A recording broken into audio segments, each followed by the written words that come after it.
This is light of mine. I'm gonna let it shine. Oh yes, this is light of mine. I'm gonna let it shine. This is light of mine. Oh yes, I'm gonna let it shine.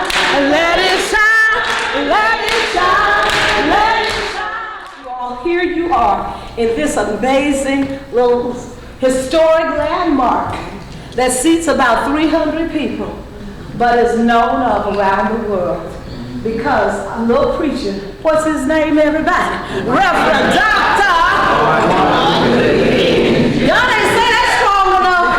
The Reverend Dr. Martin Luther King Jr. and Mrs. who? Coretta Scott King came to this little church, you all, for almost 6 years, from September 1954 till January 1960. And believe it or not, their light and their love and their sacrifice that was so bright in this world, it has changed the world. Although I lived a lot, through a lot during the civil rights, I'm 75 this year, the experience really touched me and brought me back to some of when we used to have meetings about what we were going to do, picketing, sit-ins, but that energy was there last night. I haven't seen that energy in the last 40 years or so. That energy was wonderful because that was the kind of energy we used to have. Going on this pilgrimage has been really transformative for myself and for my son. I found this trip to be something that not only exposed him to the things of our past, but also gave him awareness and interest into the things that will mold and change our future. As a pre-K teacher, I found this trip to be really helpful for me because I was able to look at things through a different lens, not only as a Black American, not only as a Black Catholic, but more importantly as a Black educator who will face the kids of the future and of the now and help them make better choices for their future. So this has been a little bit overwhelming for me, to be honest. As I encountered the museum yesterday, walking in and being reminded that that building itself was a warehouse for slaves, for enslaved people.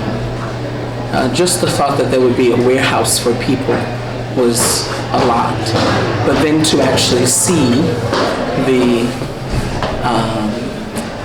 display where there are the holograms of these people talking to you, the woman singing, the young children saying, "We don't know where our mother is," it really sat with you.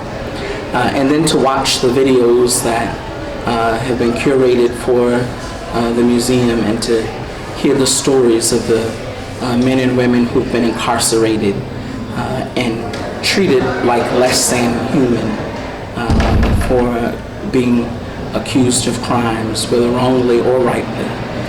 It was so overwhelming. And the word I kept using to describe it was heavy. There was a heaviness, but there was also hope.